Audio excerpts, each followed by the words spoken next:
एक वस्तु अपनी स्थिर अवस्था से चलना आरंभ करती है या 2 सेकंड में 5 मीटर प्रति सेकंड का गति प्राप्त कर लेती है, इसका त्वरण क्या होगा? त्वरण निकालना है, ए निकालना है। तो दिया क्या है, एक वस्तु अपनी स्थिर अवस्था मतलब विराम की अवस्था, और विराम की अवस्था में जानते हैं हम लोग कि u का मान जो होगा, u का जो मान होगा हम लोग का वो होगा 0 मीटर पर सेकंड। 0 मतलब चलना आरंभ करती है, 2 सेकंड में 5 मीटर प्रति सेकंड की गति प्राप्त करती है। तो t बराबर दिया है 2 सेकंड, और जो गति प्राप्त कर रहा है मतलब अंतिम वेग जो है 5 मीटर प्रति सेकंड हो जाता है।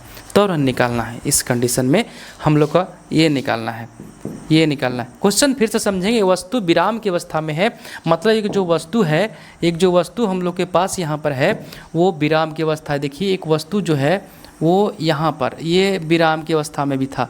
मान लीजिए यहाँ पोजीशन ये है, ये पर जो था विराम की अवस्था में था, ये पर विराम की अवस्था में था। इस समय u का वेग 0 होगा।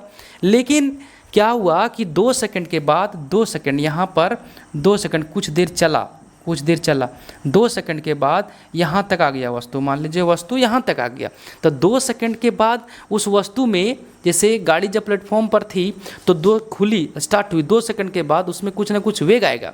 तो वेग जो आएगा वो कितना आ गया 2 सेकंड के बाद? 5 मीटर प्रति सेकंड।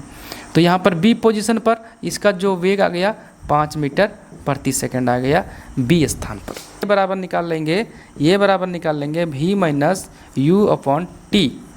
तो ये दिया हुआ है 5, u का मान दिया हुआ है 0 और t का मान दिया हुआ है 2। तो 5/2 आ जाएगा, 5/2 आ जाएगा, जो हो जाएगा 2.5 मीटर प्रति सेकंड स्क्वायर। ये आएगा एक्सेलरेशन का मान, ये आएगा त्वरण का मान, और यही हमसे क्वेश्चन पूछ रहा है कि ये का मान होगा कितना? तो ये का मान होगा 2.5 मीटर प्रति सेकंड स्क्वायर।